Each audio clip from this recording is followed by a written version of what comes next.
La main à Jérôme.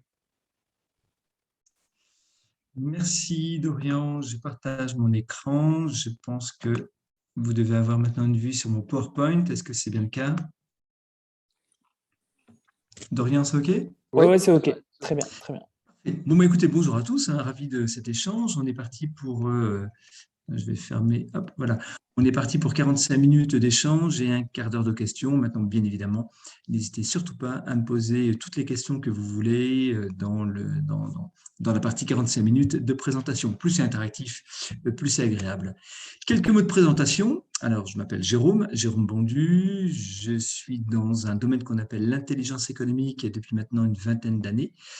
Et je suis créateur d'une société qui s'appelle Interliguéré depuis maintenant 13 ans. Bon, je fais trois choses. Je fais du conseil en organisation pour mettre en place ou optimiser les systèmes de veille dans les organisations. Je fais des études pour les entreprises qui veulent externaliser tout ou partie de leur activité de veille.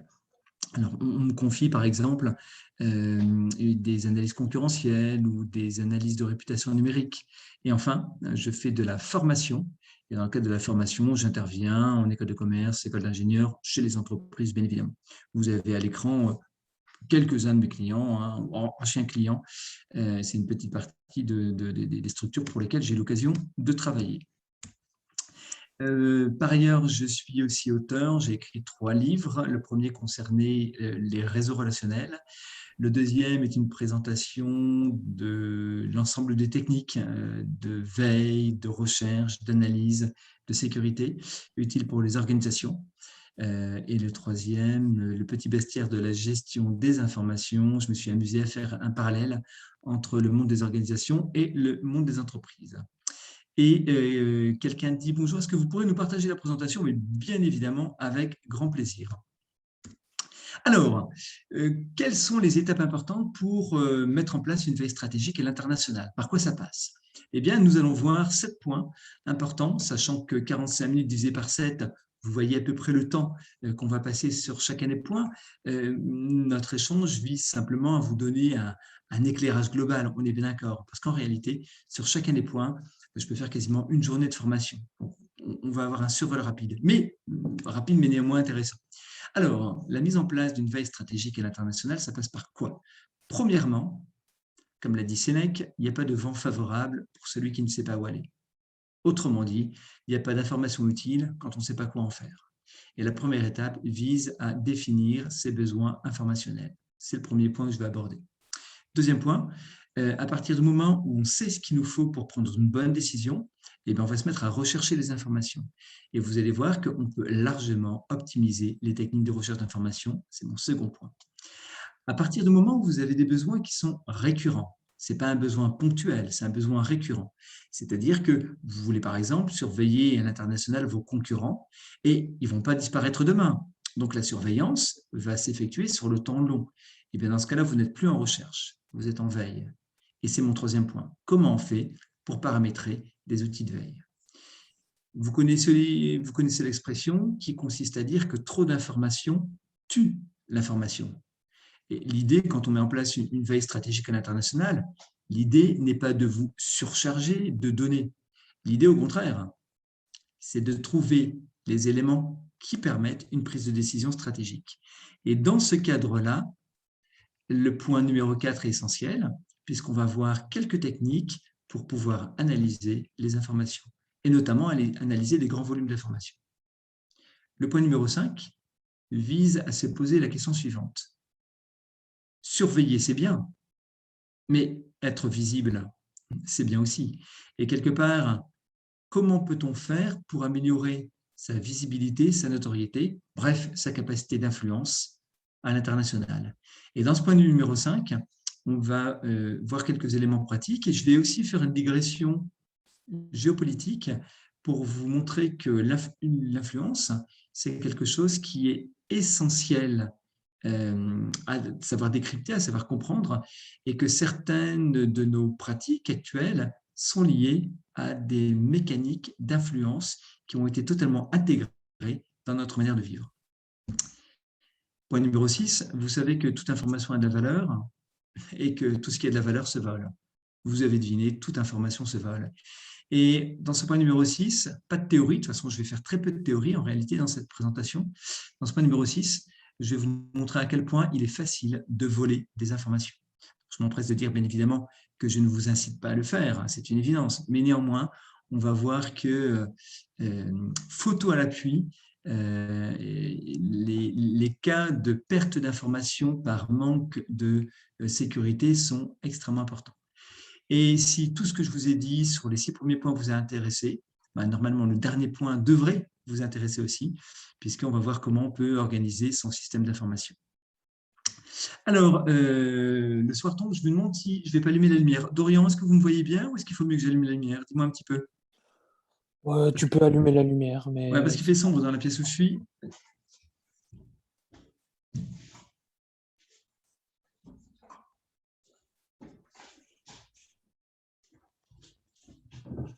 Bon, je ne sais pas si c'est beaucoup mieux, mais voilà, pour tout vous dire, je suis à l'hôtel et je suis en déplacement en Corse. Ok, on y va. Point numéro 1, c'est tout bête, c'est finalement, il n'y a pas de vent favorable pour celui qui ne sait pas où aller. Comment on définit ses besoins informationnels? C'est le point sur lequel je vais passer le plus rapidement. Quand on intervient en organisation et qu'on doit faire émerger les axes de veille stratégique, généralement, ça passe par des entretiens. Je ne vais pas trop définir ces aspects-là. Simplement, les entretiens que nous allons mener en interne vont nous permettre de faire une cartographie des axes de veille, exactement ce que vous avez sous les yeux. Alors là, bien sûr, la cartographie n'est pas renseignée, elle n'est pas remplie. Il faut imaginer que derrière chacun des axes, eh bien, nous ayons renseigné le nom des concurrents, les sites internet des concurrents, les noms des produits. En matière de veille commerciale, on va avoir bien évidemment le nom des prospects, le nom des clients. En matière de veille juridique et réglementaire, on va se brancher sur les sources juridiques et réglementaires des pays dans lesquels on est implanté ou on veut s'implanter. En matière de veille technologique, on va rechercher les centres de recherche qui peuvent communiquer sur les éléments qui sont importants pour nous. Bref, vous avez compris, on va faire un maillage des éléments importants que ensuite nous allons rechercher, nous allons surveiller. Alors, si je passe, c'est pour arriver au point numéro 2 assez rapidement, qui vise à dire, mais finalement, est-ce que vous savez rechercher des informations sur Internet? Est-ce que vous êtes bon, en quelque sorte, en matière de recherche d'informations sur Internet? Je vais vous challenger un petit peu. Il n'est pas sûr que vous soyez très bon en réalité, parce que les techniques de recherche d'information sont peu connues. Je dirais même qu'elles sont en réalité très largement méconnues. Et pour vous le prouver, j'aimerais bien que l'un d'entre vous, par le biais du module de conversation, me lance un petit défi. Alors, ne me demandez pas le chiffre d'affaires d'un concurrent qui ne communique pas. En 15 secondes, et dans le cadre d'une démonstration comme ça, je ne le trouverai pas. Ce n'est pas ça l'idée. Est-ce que quelqu'un veut simplement m'évoquer un domaine qui est important pour lui? Il y en a peut-être parmi vous qui est dans le développement durable, dans, je sais pas moi, l'hydraulique, ou qui est dans le textile. Tiens, je crois que parmi vous, il y en a qui sont dans le textile. Voilà.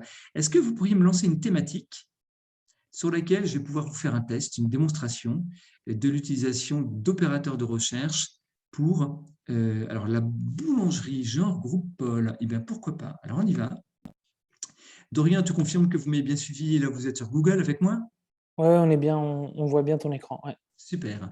Alors, j'ai ouvert un bloc-notes et je vais faire chacune de mes requêtes dans un bloc-notes, ce qui me permettra de vous l'envoyer par la suite. Hein, et ça fera partie des supports comme le PowerPoint. Donc, boulangerie Paul, on peut faire une requête de ce type. Je copie ma requête, je vais dans Google, je recherche et j'ai 7 millions de résultats. Alors, bien évidemment, dans ces résultats, j'ai des résultats sponsorisés. Il faut connaître le modèle économique de Google. Après, j'ai Paul, donc tout va bien. Et puis, peut-être que par la suite, je vais avoir des choses qui vont être de moins en moins pertinentes. Ma requête, je vais l'améliorer. Déjà, boulangerie Paul, je peux dire que c'est une expression exacte. Et je peux même imposer à Google de présenter des résultats qui contiennent dans le titre l'expression exacte boulangerie Paul. Et si je fais ce type de requête, de 7 millions, qui étaient les résultats initiaux, hein, je passe à 70. Alors, attention, Google, c'est un petit malin. Google essaye de nous concentré sur les résultats sponsorisés. Il n'est pas sûr qu'en fait, il n'ait que 70 résultats, peut-être qu'il y en a plus. C'est pour ça que je vais aller tout en bas de la page de résultats. Et comme vous le voyez, je peux relancer la recherche pour inclure des résultats omis. Dorian, est-ce que le taux de rafraîchissement est bon ou est-ce qu'il y a une latence qui est importante? Non, c'est tout bon. Super. Je clique sur relancer.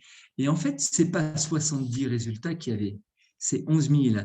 Et quelque part, ce que je cherche à mettre en avant, c'est la duplicité de notre ami Google, et dont le modèle économique, je le rappelle, et je vous le rappellerai plusieurs fois dans le cadre de cette démonstration, est basé sur le modèle de régie publicitaire.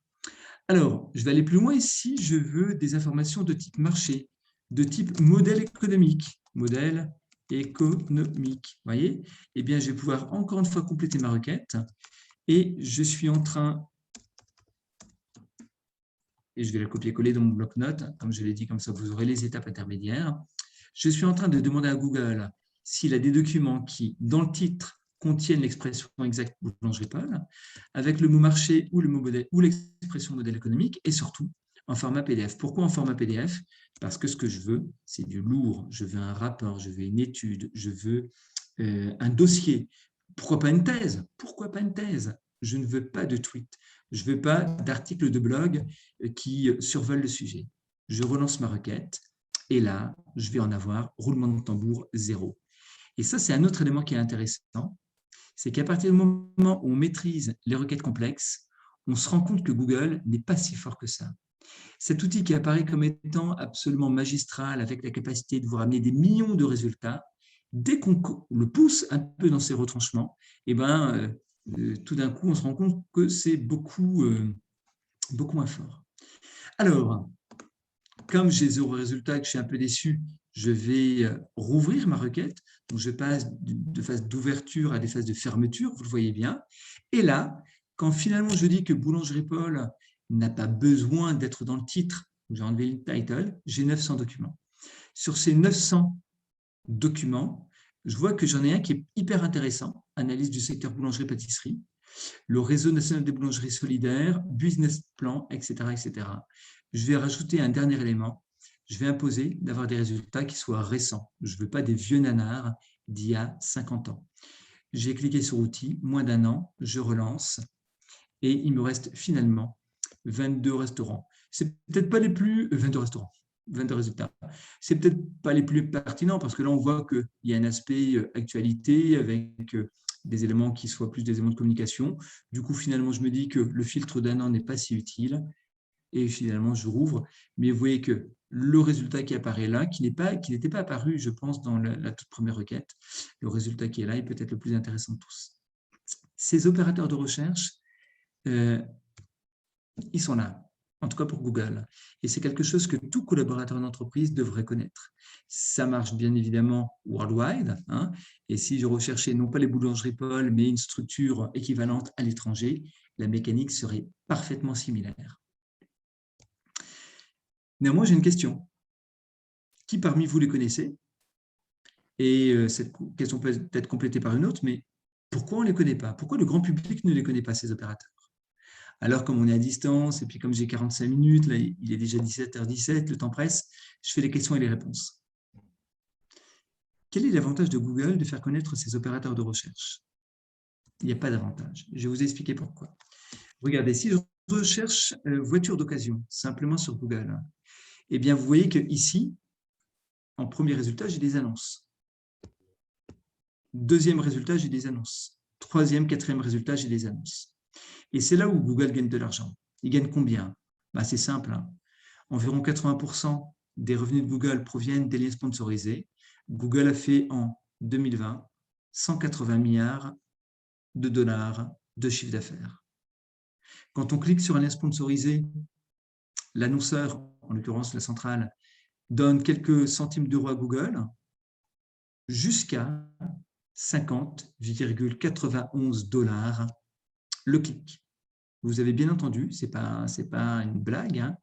Parmi les mots-clés les plus chers, vous avez les mots-clés assurance, dont le clic sur un lien sponsorisé rapporte à Google 54,91 $.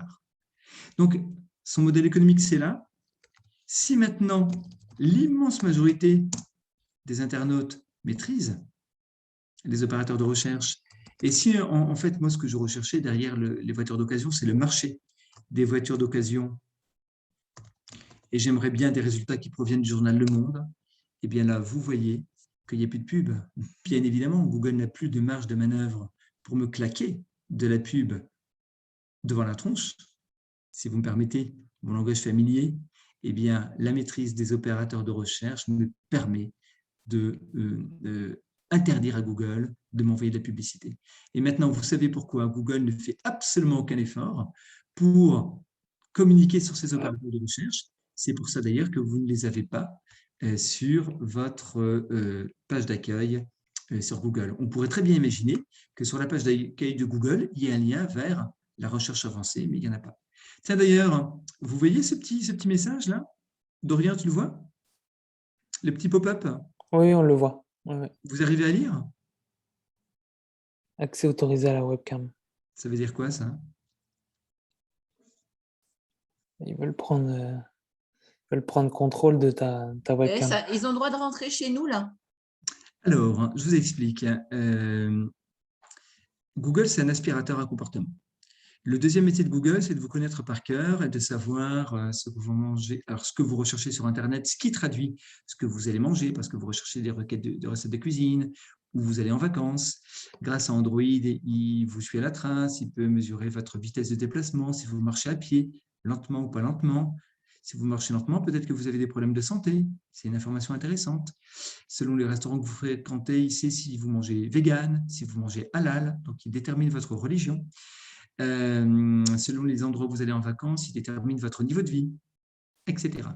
Et là, en l'occurrence, j'utilise Chrome. Et là, vous voyez que mon antivirus, j'utilise un antivirus européen de très bonne qualité qui s'appelle EZ. Mon antivirus me dit, Chrome, donc Google, vient de prendre une photo au travers de la webcam. C'est-à-dire qu'on est face à un outil terriblement intrusif qui non seulement compile tout ce qu'on recherche, où on se déplace, ce qu'on regarde sur YouTube, ce qu'on stocke dans Google Drive, etc. Mais en plus, de temps en temps, il prend une photo. C'est pour ça qu'il y a un truc important que vous devez faire. C'est ce que je viens de faire. Je l'ouvre à nouveau. C'est tout simplement avoir un cache webcam. Ça doit être une obligation. Et je vais vous donner un autre conseil un petit peu cru, hein. Mais bon, on n'est pas là pour pousser des caddies. Ne travaillez jamais de chez vous nu. Ça paraît bête, mais en été, on peut être en tenue légère. Jamais. Ou alors le cache webcam fermé. Ne mettez pas votre ordinateur dans votre chambre non plus. Voilà, ça paraît bête, mais il y a des évidences qu'on ne dit jamais et qu'il faut absolument rappeler. Alors rassurez-vous, je ne sers pas du tout du sujet, parce qu'on est bien dans une présentation des techniques de veille stratégique à l'international. Après avoir rappelé qu'il est important de définir ses besoins, j'ai rappelé qu'il est important de maîtriser ses outils de recherche. Google est un excellent outil de recherche, mais qu'il faut savoir maîtriser. Ce n'est pas le seul. Twitter est un autre excellent outil de recherche. Là encore, il faut savoir utiliser les opérateurs de recherche. Je ne fais pas de démonstration, faute de temps, mais on peut faire des trucs absolument géniaux avec des recherches sur Twitter. Je peux vous mesurer la réputation numérique d'une entreprise avec une recherche sur Twitter. Si vous voulez, je le fais. Envoyez-moi des petits messages dans le module de discussion, comme ça on a une forme d'interaction, et si je vois 5-6 personnes qui me disent « Ouais, Jérôme, vas-y », je vous le fais. Alors, Inès me demande s'il y a les mêmes problèmes avec les autres moteurs de recherche. En réalité, Inès, ce n'est pas le moteur de recherche Google qui a pris les photos, c'est le navigateur Chrome. Alors, tu vas me dire, ça revient au même. En fait, non, ça ne revient pas au même. D'accord, c'est la même maison mère, c'est Alphabet. Mais le moteur de recherche ne peut pas prendre de photos, c'est le navigateur qui prend les photos. Alors maintenant, je réponds à ta question, et je me permets au passage de tutoyer, même si on ne se connaît pas, parce que bon, c'est un petit peu un réflexe dans le cadre des webinaires, mais est-ce que Firefox le fait? Non. Est-ce que le navigateur de Microsoft le fait? Edge? Oui. Est-ce que Brave, Vivaldi, Tor le font? Non. Et alors, je vous cite toute une série de navigateurs. Eh bien, ces navigateurs, vous les avez là, par exemple. Hop. Dorian, est-ce que vous avez une vue sur mon bureau?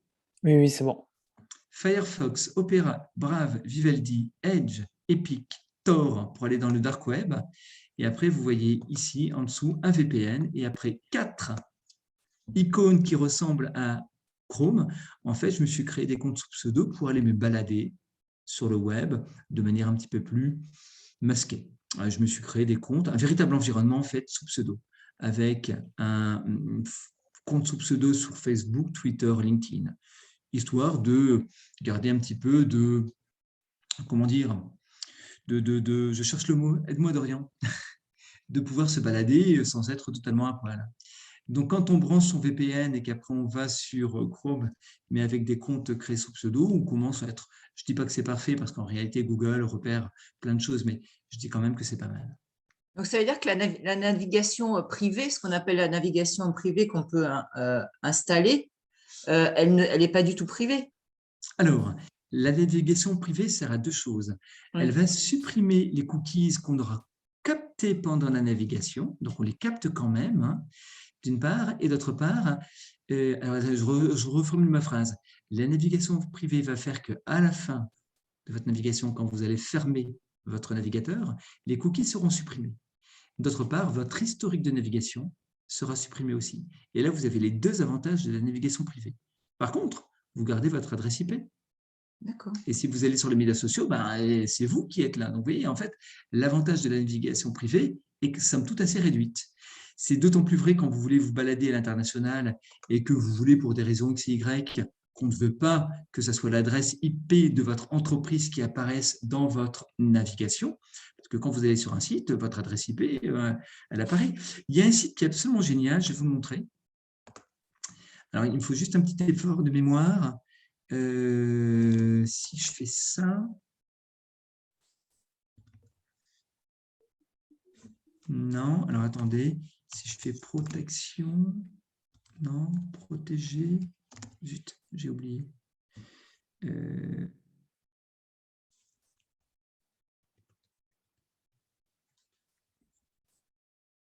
Je vous le retrouverai, c'est pas grave. C'est un site qui permet de mesurer les traces que qu'on laisse quand on se balade. Donnez-moi une dernière chance.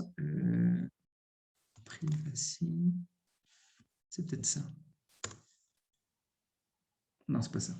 Bon, ça, c'est bien aussi, remarquez. Hein. C'est un site qui présente les avantages en matière de vie privée des différents navigateurs. Donc, c'est pas mal aussi. D'ailleurs, vous ne savez pas quoi, je vais vous mettre ce lien dans le bloc-notes et comme ça, Dorian vous l'enverra. Bon, mais écoutez, bon, c'est pas grave, je ne retrouve pas le site que je voulais vous montrer, mais c'est un site sur lequel on va simplement. Et ensuite, le site vous dit, bah voilà, on a repéré que votre navigateur, c'est ça, votre adresse IP, c'est ça, la taille de votre écran, c'est ça, vos extensions, c'est ça, et toute une série d'éléments dont on n'a pas conscience. Et ensuite, cet outil calcule à quel point l'ensemble de votre configuration est unique. Il va vous dire, par exemple, votre configuration est unique sur environ les 200 000 ou 300 000 derniers visiteurs de ce site Internet. Ça veut dire quoi? Ben, c'est la preuve qu'en réalité, notre sentiment d'anonymat est totalement factice. On a un sentiment d'anonymat parce qu'on est derrière notre écran, mais c'est totalement faux. L'ensemble des éléments qui permettent de savoir que c'est vous, en réalité, sont multiples et permettent de savoir énormément de choses sur vous. Alors, revenons aux aspects recherche, parce que vous voyez, j'ai fait un glissement vers les aspects sécurité informationnelle. En matière de recherche, il y a plein de choses à savoir. Je vous passe ces diapositives un petit peu rapidement. Je ne les décris pas. Vous pourrez vous amuser à y retourner. Encore mieux d'ailleurs, on pourrait en rediscuter, mais c'est autant d'outils qui permettent de recherche chez des informations intéressantes. Je vais quand même vous montrer une petite opération sur LinkedIn assez intéressante. Est-ce que quelqu'un veut bien avoir la gentillesse de me proposer un type de profil, donc un poste? Vous allez me dire, moi je recherche des personnes qui sont directeurs des achats, directeurs marketing. Vous le mettez dans la langue que vous voulez, ça ne pose pas d'importance, puisqu'on est quand même sur une veille internationale. Et un pays. Donc vous dites, Jérôme, retrouve-moi des personnes qui ont ce poste-là dans ce pays-là. Voilà. Même un nom de boîte. Alors, si c'est le cas, pour avoir quand même un certain nombre de résultats, donnez-moi le nom d'une grosse boîte, hein, pas une petite boîte avec 5 personnes. Voilà. J'ai les yeux sur le module de discussion. Le premier qui tire, je travaille pour lui. Et je travaille comment? Eh bien, je vais lui faire un listing, tout simplement. Alors, il y a plusieurs là, mais c'est Brigitte qui a tiré le premier. Donc, Brigitte, International Business Developer, ok, super. Ah, mais pourquoi je n'arrive pas à faire un copier-coller dans ce module de... Oui, si, c'est bon. Donc, c'est parfait. Je vais maintenant, ma chère Brigitte, vous montrer comment on fait un listing de contacts. Alors, je vais rechercher des personnes qui sont International Business Developer, parfait. Je vais demander à ce que ce titre soit dans le titre. Je vais demander à Google de me rechercher dans linkedin.com/in ces profils. Brigitte, est-ce que tu as un pays? Est-ce que tu veux que je te trouve ça dans un pays en particulier? Dis-moi, dis-moi, dis-moi. Sinon, on va prendre USA, parfait. Alors, paradoxalement, je ne sais pas quelle est l'extension USA, ça doit être .USA, je pense. On va tenter, hein. Mais c'est peut-être US. Je vais taper US. On va tester. Donc, je dis à LinkedIn, ou plutôt à Google, tu me recherches sur le site us.linkedin.com/in toutes les personnes qui ont le titre International Business Developer. Je vais demander à mon ami Google d'opérer cette requête. S'il n'y a pas de résultat, c'est USA. Ouais. On y va. USA. Alors, est-ce que quelqu'un peut m'aider? Si ce n'est pas us.usa, c'est quoi? Oh, c'est pas quoi, on va prendre CA, Canada. Voilà, là, je suis sûr de l'extension. Et vous voyez maintenant 17 résultats de personnes qui sont des profils canadiens et qui sont International Business Developer. On peut même préciser un domaine, si vous voulez. Hein. Alors, imaginons que vous vouliez le Canada, et puis on va faire un autre pays. Hein. On va faire le Brésil. Je crois que c'est BR. Ouais, je passe de 17 à 37. Et maintenant, vous voyez que j'ai du Alexandre Rovaris. Lui, c'est un Brésilien, par exemple. Vous voyez les premiers là. On a br.linkedin.com. Là, vous ne savez pas quoi. On a du BR, on a du CA. Je vais en rajouter simplement un dernier pour augmenter un petit peu le nombre de contacts. Puis, on va rajouter, je ne sais pas moi,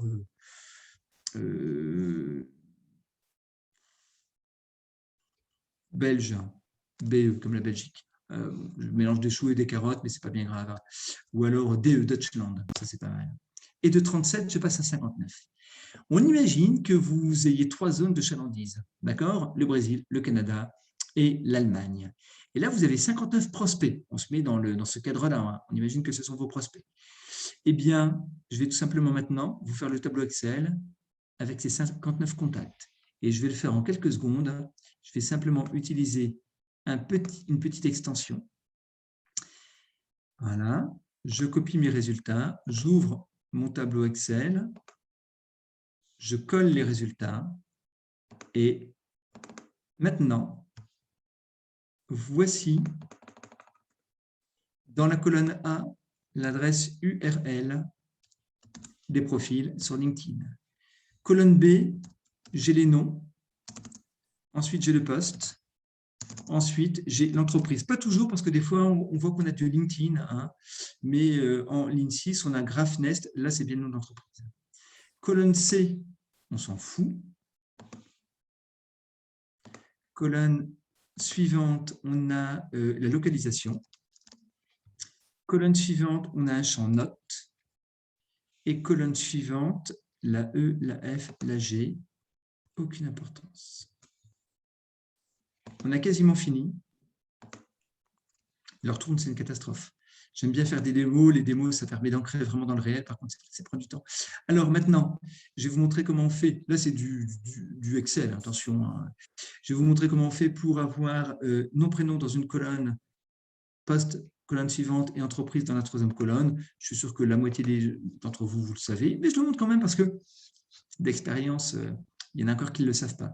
Je vais simplement faire une opération de conversion de telle manière à ce que quand j'ai un tiret, les informations passent dans la colonne suivante.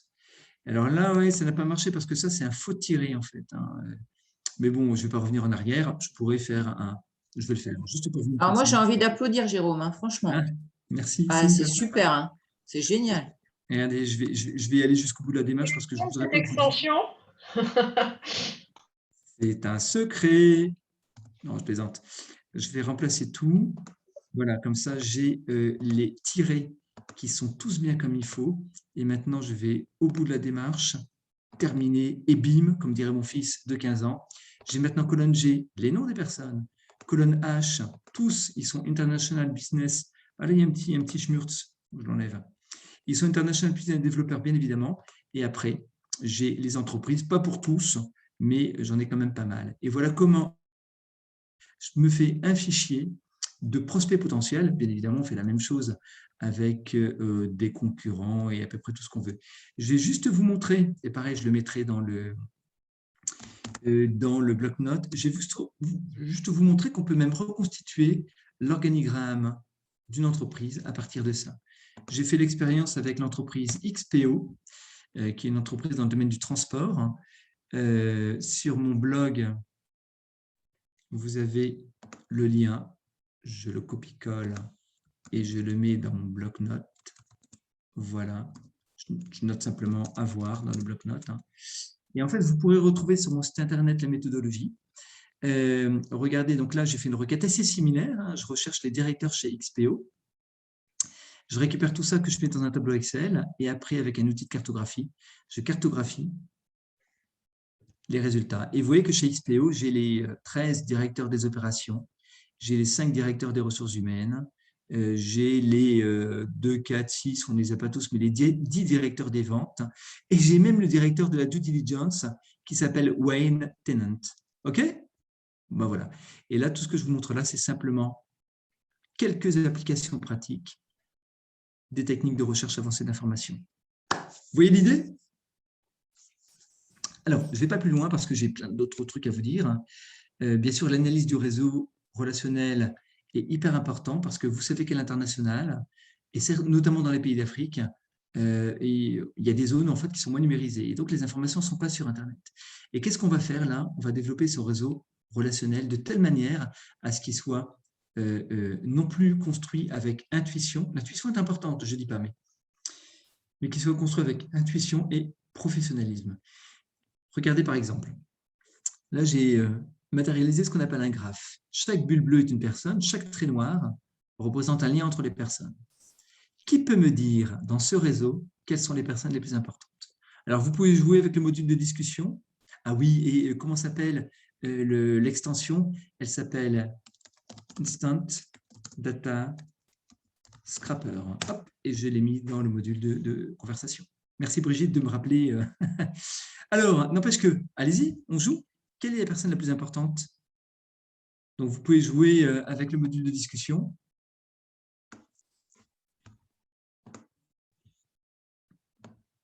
Bon, il n'y a pas tellement vous prononcez pas. Hein. La F, super. 2 pour la F, Inès et Brigitte. Alors, en effet,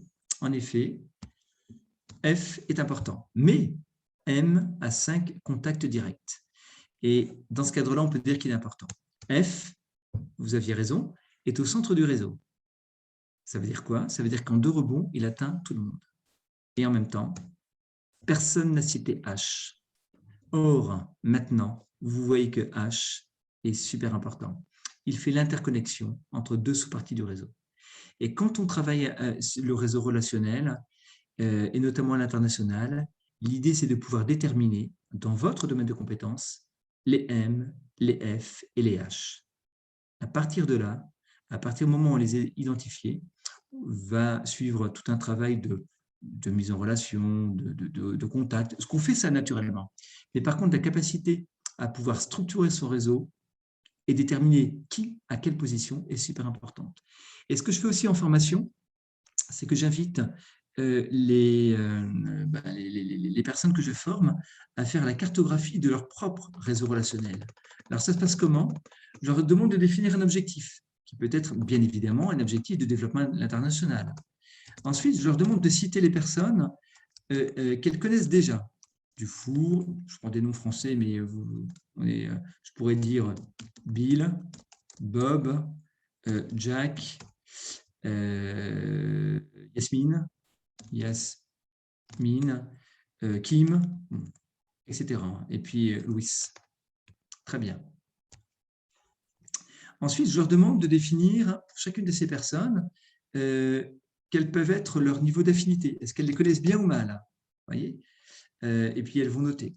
Est-ce qu'elles peuvent engager ces personnes dans une optique de demander une information, par exemple? Est-ce que ces personnes ont de l'influence en interne dans leur boîte? Et on va pouvoir noter chacune des entreprises. Alors moi, vous m'excuserez, je ne vais pas le noter manuellement. Je vais simplement utiliser une fonction d'Excel qui va mettre une note à tout ce beau monde. Voilà.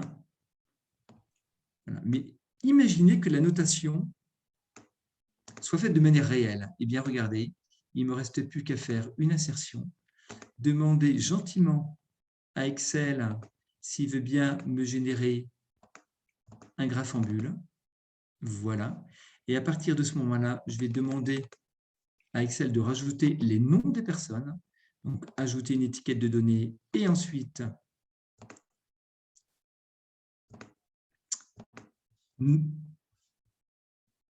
intégrer les noms proprement.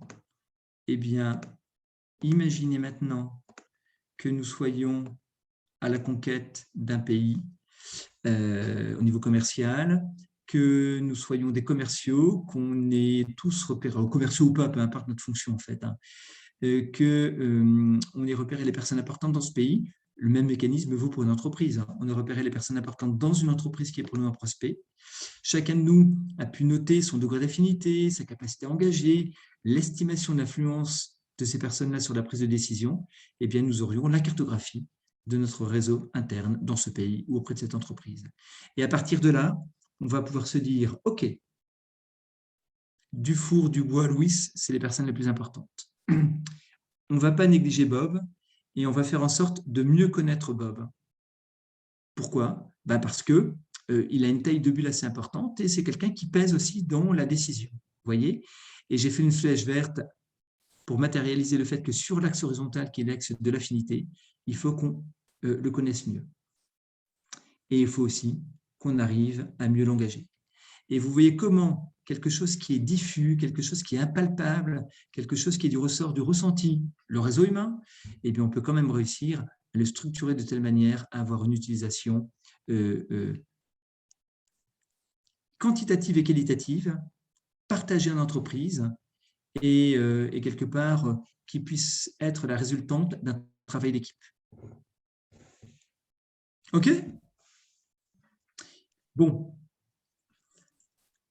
J'ai quasiment cramé mon temps de parole, j'en suis au point numéro 2. Donc, vous imaginez bien à quel point il est difficile de faire passer les idées et de faire des tests, hein, de faire des démonstrations. Mais néanmoins, j'ai quand même dit beaucoup de choses. Rapidement, sur le point numéro 3, qui est la surveillance, sachez qu'il existe des outils qui permettent des surveillances automatisées de certains sujets. Alors, je vais simplement vous montrer un exemple. On va aller sur un outil qui s'appelle InnoReader, qui est un outil qui est très peu cher, il est à 60 € par an. Et puis, on va imaginer que moi, ce qui m'intéresse, c'est une surveillance de Twitter. Est-ce que quelqu'un dans le module de chat veut bien me proposer une thématique à rechercher sur Twitter? Une thématique ou un nom d'entreprise, un nom de personne? Allez, le premier qui tire. Standard textile, hein, une proposition d'Alban, c'est parfait. Donc, standard textile, je copie-colle et je vais rechercher sur Twitter tous les messages qui parlent de standard textile. Alors, je vais cliquer sur récent pour avoir les plus récents en premier, bien évidemment, hein, et on voit qu'on a bien du textile du standard. Après, je peux rechercher l'expression exacte. Je ne sais pas si là, ça va être pertinent, mais on peut améliorer la requête. Voilà, standard textile. Et il y a 17 heures, il y a printing, graphique. Ah, ok, super. Eh bien, ce que je vais faire maintenant, c'est que je vais m'arranger pour surveiller, grâce à une petite manip, toute nouvelle publication dans Twitter qui parle de standard textile. Je vous montre la manip. Je copie l'adresse URL, je vais dans mon outil de veille et tout simplement, c'est aussi bête que ça, je colle l'adresse URL. Et à partir de maintenant, toute nouvelle mention de l'expression exacte standard textile dans Twitter, je le récupère, si vous me permettez l'expression, finger in the nose. Bien évidemment, ces résultats-là sont anciens, je peux les déclarer comme lus, et si jamais il y en a des nouvelles, eh bien elles apparaîtront. La preuve, je vais simplement envoyer moi-même un tweet, ou alors si quelqu'un peut envoyer un tweet, ce serait super. Voilà, et vous allez voir que d'ici la fin de la présentation, le tweet que vous aurez envoyé aura été récupéré automatiquement par l'outil de veille. La veille, c'est ça. Ça permet de ne rien louper. Ça permet aussi, bien évidemment, de faire en sorte que ce qu'on récupère est pertinent. Donc, je vous passe les systèmes de filtrage, de choix précis des éléments qui nous intéressent. Mais fondamentalement, on a là le cœur du sujet. Alors, qui trop embrasse mal étreint. En matière d'analyse, il y a aussi beaucoup de choses à dire. Je vous passe les matrices de gestion.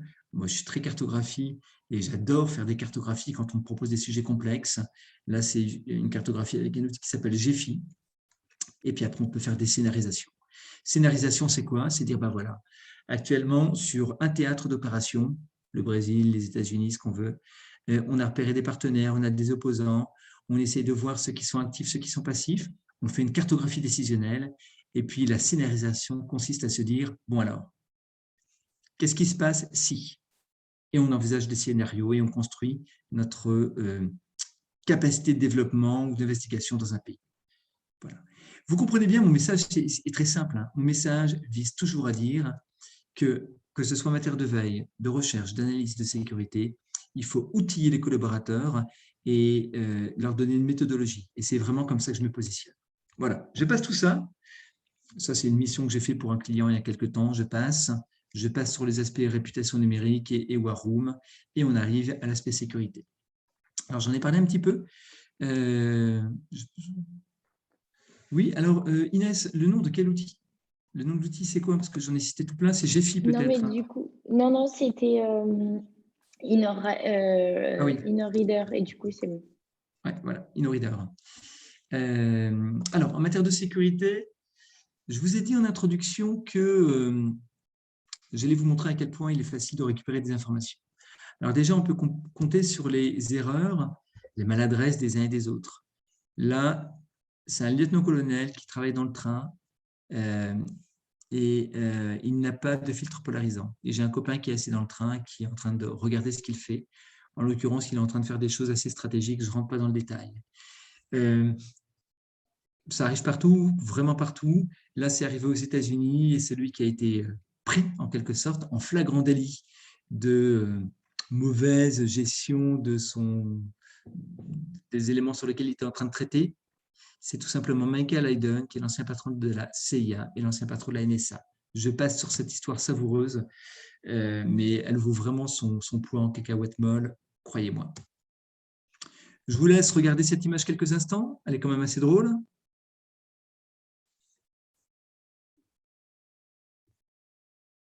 C'est passé sur le journal de France 2, journal de 20h. Ah ouais, c'est pas mal. C'est pas mal, hein? Ah ouais, c'est pas mal. Et des comme ça, il y en a des kilos patates, croyez-moi. On pourrait parler aussi de la stagiaire Lily qui a bossé chez Valeo, enfin bref. Ça, c'est le parcours d'un étudiant chinois à l'étranger. Université chinoise, point numéro 1, regardez en haut à gauche. Laboratoire chinois, pour comprendre quels sont les éléments stratégiques. Gouvernement chinois, pour lui apprendre à récupérer des informations. Université française, qui lui permet ensuite de passer dans un laboratoire français. Et tout ça, tout ce qu'il récupère, passe bien sûr ensuite chez l'industriel chinois. Il y a un très beau rapport qui a été publié il y a quelques semaines qui explique tout ça et bien d'autres choses. Il faut arrêter d'être naïf. J'ai une question à vous poser. Combien parmi vous ont, parmi leurs contacts, des faux profils LinkedIn? Ouais, question anodine. Hein. Combien parmi vous ont, parmi leurs contacts, des faux profils? Ben, je vais vous montrer un exemple de faux profil. Alors, elle s'appelait, j'ai oublié son nom, si, Nicole Moreau. Nicole Moreau. Et elle travaillait chez, bon, je vais la retrouver.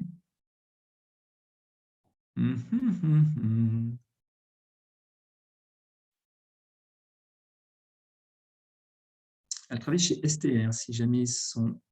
C'est un petit peu lent de mon côté. Ah, ma chère Nicole. OK. Donc, j'ai été demandé en contact par Nicole Moreau. Vous voyez? Est-ce que vous voulez que je vous montre de plus près sa photo? Vous voyez le truc? Bon, ben Nicole Moreau, c'est un faux profil. Et pour s'en convaincre, il suffit de faire quelque chose. Vous faites un clic droit sur sa photo, vous copiez le lien de l'image et après, vous allez simplement demander à Google. Je dis du mal de Google, mais bon, il reste un bon outil, donc il ne faut pas non plus… voilà. On va faire un test. Alors, je vais aller dans Google Images. Voilà. Et puis, vous voyez, il y a un petit appareil photo. Je clique sur l'appareil photo et je colle l'adresse URL de l'image. Ça turbine. Et qu'est-ce que je vois? Je vois qu'il est question d'une certaine Olivia Palermo. Et quand je descends un petit peu, je m'aperçois que cette magnifique blonde que je croyais avoir bientôt comme contact de niveau 1 sur LinkedIn n'est autre qu'une célèbre actrice et mannequin. La photo a tout simplement été usurpée, bon, de manière un petit peu maladroite, hein, mais on est typiquement face à un faux profil. Et quel danger y aurait-il à accepter un faux profil comme ça? Ben, je vais vous le montrer et je vais m'amuser avec Michel Alliot-Marie. Alors, j'espère que Michel Alliot-Marie ne m'en voudra pas. J'ai demandé Michel Alliot-Marie en contact de niveau 1. Je ne la connais absolument pas. Hein. J'ai demandé comme ça une bonne centaine de parlementaires, députés et sénateurs. Le problème, c'est que quand vous avez quelqu'un qui vous accepte en tant que contact de niveau 1, figurez-vous que, à moins que votre profil LinkedIn soit bien paramétré, figurez-vous qu'on a accès au contact de niveau 1 de la personne. Donc là, j'ai accès au contact de niveau 1 de Michel Alliot-Marie. Il suffit de cliquer sur les 500 relations.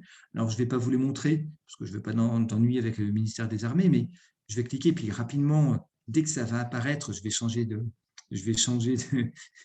comment dire, de page, mais je clique et hop, et voilà. Et vous voyez, les noms sont apparus. Alors, imaginez maintenant que je m'amuse à récupérer les 500, enfin les quelques centaines de contacts de Michel Alliot-Marie sur LinkedIn. Imaginez que je fasse ça avec toute une série de parlementaires français. Et imaginez que j'ai les moyens de cartographier l'ensemble des réseaux LinkedIn de l'ensemble des parlementaires français. Je pourrais détecter des personnes bien informées, je pourrais détecter des lobbyistes, je pourrais détecter des leaders d'opinion, je pourrais détecter des choses intéressantes. Et je trouve que nous faisons bien preuve d'une grande naïveté à ce niveau-là. Bien évidemment, ça peut se bloquer. Moi, je vous conseille réellement de bloquer l'accès de vos contacts à la liste de votre réseau de niveau 1. Par contre, rien ne vous empêche, vous, soyons malins quand même, hein, on va pas comment dire, on connaît des outils, donc on les utilise. Rien ne vous empêche de faire ce genre de choses. Alors, pas les faux profils, attention, ça c'est interdit par la loi. Mais rien ne vous empêche de rentrer en contact avec des personnes importantes parmi vos cibles et ensuite d'analyser leurs contacts de niveau 1 dans une veille stratégique et internationale. Ça fait partie des choses qu'on peut faire. Écoutez, les 52, je passe tout ça. Bon, il y a beaucoup de choses à dire, mais on a déjà vu beaucoup de choses. Dernier point, si tout ce que je vous ai dit vous intéresse et si vous avez envie de le mettre en place dans votre organisation, vous auriez 1000 fois raison. Il faut juste réfléchir un petit peu à la mise en place des flux informationnels. Qui recherche quoi? Qui donne quoi à qui? Et c'est un petit peu l'objet du schéma que vous avez sous les yeux. Je ne vais pas le détailler, ça n'est pas nécessaire. Je termine. Et ça, il nous reste comme ça quelques minutes pour discuter. Je termine. Finalement, quelle posture vous conseillez? Premièrement, soyez ouverts sur les nouvelles technos, sur les outils qu'on peut avoir. Il y a vraiment énormément de choses. C'est un régal. Il suffit de s'y intéresser un petit peu pour réellement augmenter ces techniques de recherche, de veille d'analyse, d'influence et de sécurité, et d'augmenter sa productivité et la productivité de son organisation. Il faut trouver aussi un équilibre. Mon propos n'est pas de vous dire absorbez le web, mais simplement absorbez les éléments utiles et protégez-vous des informations non utiles. Évitons et la sous-information, et la surinformation, et la désinformation. Ce n'est pas parce que je vous ai montré beaucoup d'outils que l'humain n'est pas important. L'humain est au centre de toute activité économique. Voilà. Et il faut absolument maintenir la force de la relation humaine. D'ailleurs, vous avez vu, à un moment, on a travaillé sur les réseaux. Et au final, tout ce que je vous ai dit vise à donner plus de sens aux informations. En tout état de cause, j'espère que cette ce petit échange vous a plu. J'ai essayé de le faire le plus opérationnel possible. Sachez que sur chacun des points évoqués, c'est-à-dire analyse des besoins, technique de recherche, technique de veille, technique d'analyse, influence, sécurité et organisation, grosso modo, il y a une journée de présentation qui peut être faite. Bref, moi, ça fait 20 ans que je suis dans le domaine et ça fait 20 ans que je me régale et pourtant, je suis un touche-à-tout. On a, à mes yeux, des éléments qui sont essentiels pour sortir gagnant de cette belle et grande révolution numérique que nous sommes en train de vivre. Voilà. Alors, du coup, je regarde vos avantages, vos témoignages. Brigitte, quel avantage d'utiliser Tor? Alors, Tor, c'est le navigateur qui permet d'aller dans le dark web, mais ça n'a rien de négatif. Le dark web n'est pas un endroit dans lequel on fait des bêtises. La preuve, on va aller dans le dark web là tout de suite. Donc, j'ouvre le navigateur Tor, c'est un navigateur comme un autre. Je vais vous dire, Tor est même une version modifiée de Firefox. OK. Bon, parfait, il est en train de se charger là. Et pendant que ça charge, je regarde d'autres. Alors, merci Gonda pour ton témoignage. Ensuite, je crois qu'il n'y a pas plus de témoignages. Alors, je suis dans Tor, je peux tout à fait rechercher la recette de la tarte aux pommes. Et là, en réalité, j'utilise Tor pour trouver des informations qui sont tout à fait classiques, bénignes et normales. Tor est un navigateur comme un autre, il ne faut pas l'oublier. Et donc là, vous voyez que je suis sur Marmiton, aussi étonnant que ça puisse paraître. Donc, je suis dans le web normal. Par contre, Tor, et je réponds à la question, est un outil qui va masquer votre adresse IP et qui va chiffrer votre navigation de telle manière à ce que vous soyez dans un anonymat pratiquement total. Voilà les avantages à utiliser Tor. C'est pour ça qu'il est utilisé par les gens qui font du téléchargement illégal? Oui, alors il peut être utilisé pour faire des choses illégales, tout à fait. Hein. Mais ce que je veux dire, c'est qu'il ne faut pas jeter le bébé avec l'eau du bain. Tor est un outil qui peut servir des gens comme vous et moi pour une navigation sur Internet tout à fait légale. Alors là, par contre, je suis sur un espace où on va pouvoir trouver des choses illégales. Et par exemple, regardez, on va aller sur la page de quelqu'un qui propose ses services pour faire du hacking et on va aller sur la page de quelqu'un qui propose de la bœuf. Ah ouais, oh, c'est cool. Voilà. Bah ouais, donc si vous voulez vous acheter de la bœuf, ben voilà. Donc alors, je suis ironique et je sais que parfois l'ironie passe mal, donc je vais être, comment dire, très horizontal. Je ne fais pas la promotion de la vente de drogue. On est bien d'accord, je ne fais pas la promotion de la vente de drogue, au contraire, c'est de l'ironie. Je suis très étonné qu'on le trouve aussi facilement. Simplement, je considère que présenter et sensibiliser les gens est la meilleure des manières d'éviter les choses illégales. Voilà, je suis un petit peu formel, mais c'est important, comme d'autres personnes vont me voir dans un cadre qui peut être différent. Et là, vous avez un hacker qui propose ses services, vous voyez, pour, par exemple, hacker, alors ça coûte 250 €, ruiner quelqu'un, ça coûte 500 €. Moi, je trouve que c'est bon marché. Et une attaque DDoS par déni de service, c'est un peu moins de 1 000 €. Voilà. Et on trouve ça aussi dans Tor. Donc Tor, il y a le pire et le meilleur.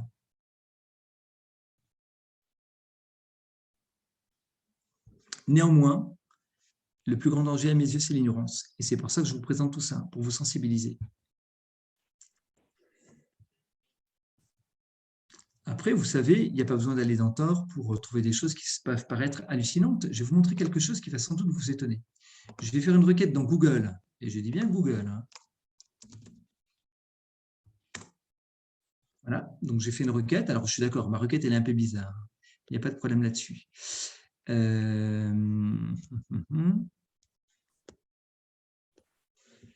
là, j'ai un lien. J'ouvre ce lien.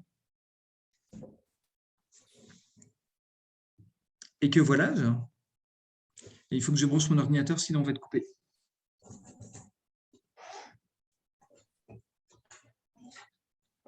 Donc, vous avez compris.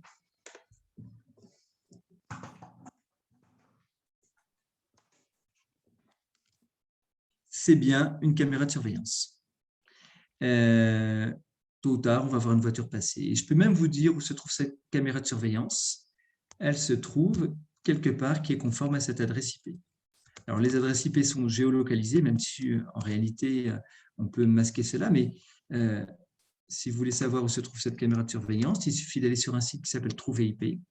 Je vais copier-coller l'adresse IP de cette caméra, et à moins, évidemment, que l'adresse IP ait été modifiée, cette caméra se trouve a priori, et je dézoome, le premier qui trouve à gagner.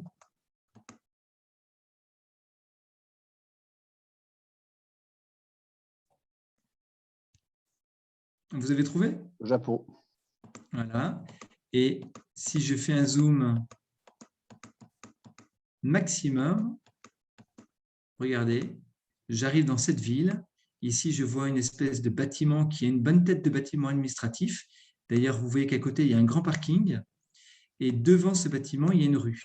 Maintenant, je retourne sur la caméra de surveillance. Eh bien, dans le fond, on ne le voit pas très bien parce qu'il fait nuit là, mais dans le fond, vous avez un bâtiment et, qui ressemble très, très fortement au bâtiment qu'on a vu sur la carte géographique. Voyez, et ça, là, je ne suis pas dans le tort. Voyez, pourtant, j'arrive à trouver des choses qui sont normalement, qui ne devraient pas être trouvables. Ce que je viens de faire, ça porte un nom. On appelle ça une Google DORC, c'est-à-dire une requête malicieuse qui permet de trouver des choses qui normalement n'auraient pas dû être trouvées. Alors, Brigitte, est-ce qu'on peut accéder à tous les objets connectés? Non, bien sûr que non. Là, ce qui se passe, c'est qu'il y a un problème de sécurité. Soyons bien clairs. D'autant plus que moi, j'ai trouvé ça un petit peu au hasard.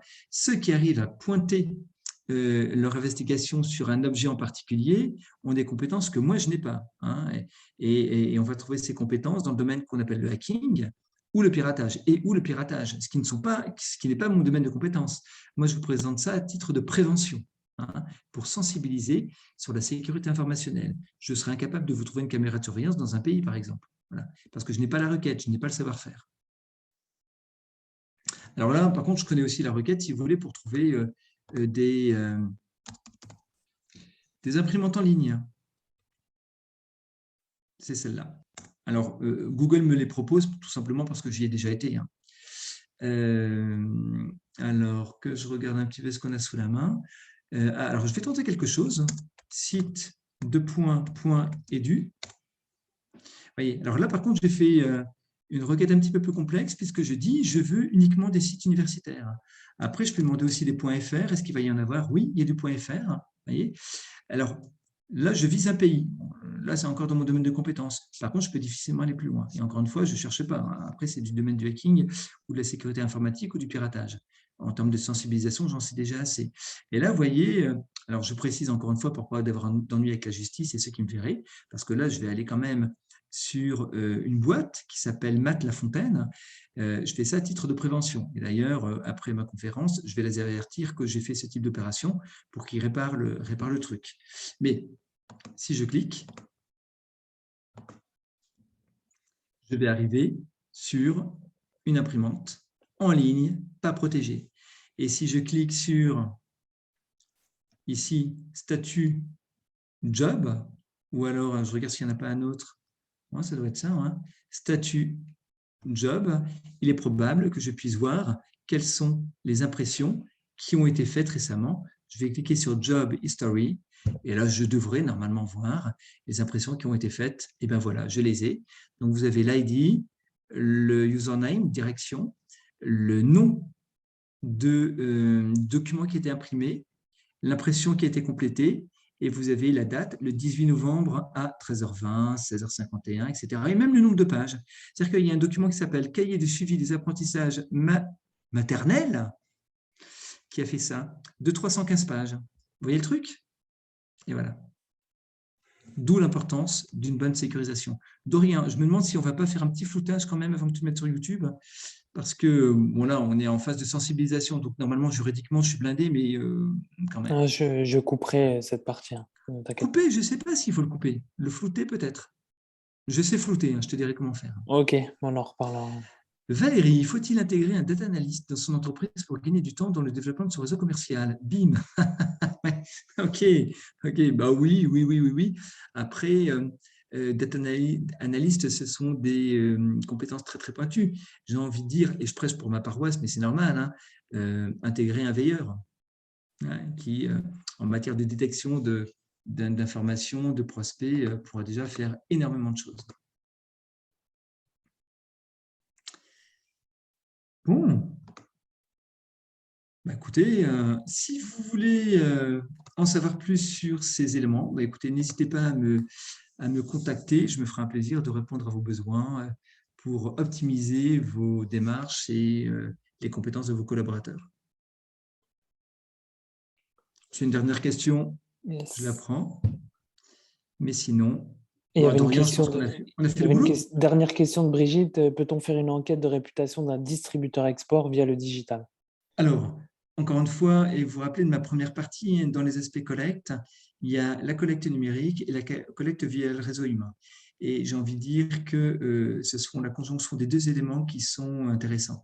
D'ailleurs, dans les opérations qu'on appelle la due diligence, on va beaucoup faire appel au réseau relationnel.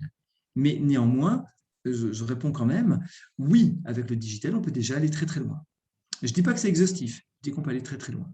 Et je le dis avec d'autant plus de tranquillité que c'est une partie de mon activité. Ok, super Jérôme. Et vraiment, merci pour cette présentation très, très, très intéressante. Je vais Faut qu'il couper revienne, l'enregistrement. Jérôme. Faut qu'il revienne absolument.